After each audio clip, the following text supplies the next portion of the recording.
Despite my cool, calm demeanor, I'm actually really petty.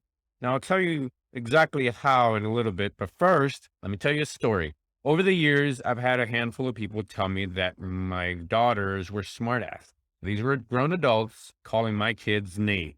Now, I listened, I processed, I tried to be objective about it, and I concluded that these individuals were just full of crap. Now, objectively speaking, my girls are pretty good kids. They have a lot going on in their lives, but they're really good. It's been one of my core foundational principles for them is to make sure that they're good human beings. And as such, they're actually really respectful. They mind their manners and they're just kind human beings. And this is across the board. They're really good with dogs, cats, all animals, little kids, middle-aged kids, big adults, older adults. They're just really good. It's something that I've paid attention to because it's important to me. I want them to be respectful and mind their manners in a way, but the key is this, not at the cost of bowing down just because they're older or demand more respect, because their voice matters. And even though I want my kids to respect the elders, they are also allowed to ask questions, to contradict them if they're being rude or they're saying something that may not be true, as well as with me.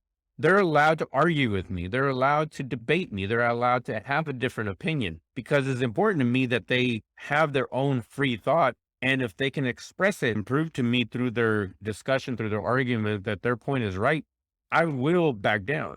I think that's a really important key in all this. I don't need to win an argument and I don't need to be right. I don't need to prove myself to this child. Just because they're younger doesn't mean they're dumber. And in trying to unpack the term smartasses, it could be many things. Like I said, my daughters aren't perfect and they can talk back.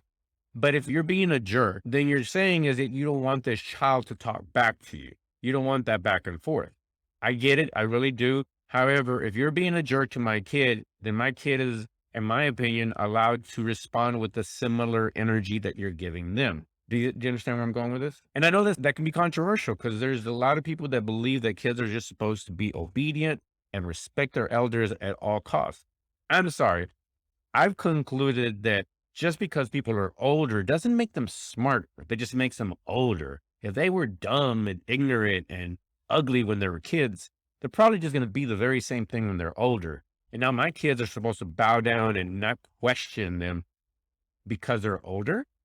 That's where I think the disconnection comes. That's where I think there is a problem with this belief that they should just respect their elders. Going back to that, respecting still needs to be a key, but it doesn't mean that they can't debate them. They can't disagree with them.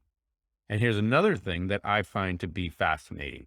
We want our children to be independent thinkers, to think for themselves and to stand their ground and to not let people run over them. But we don't allow them to debate us as parents or other adults.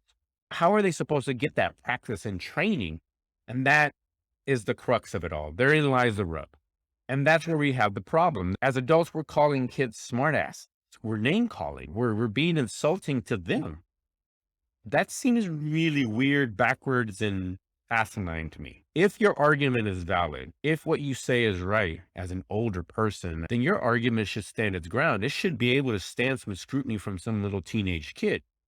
Yeah. This doesn't give my kids permission to disrespect people. But I will say that no matter what my best attempts to get them to be kind and respectful, if a person comes at you with disrespect and ugliness, how will you respond? It's just energy. And I've taught my girls this since they were young.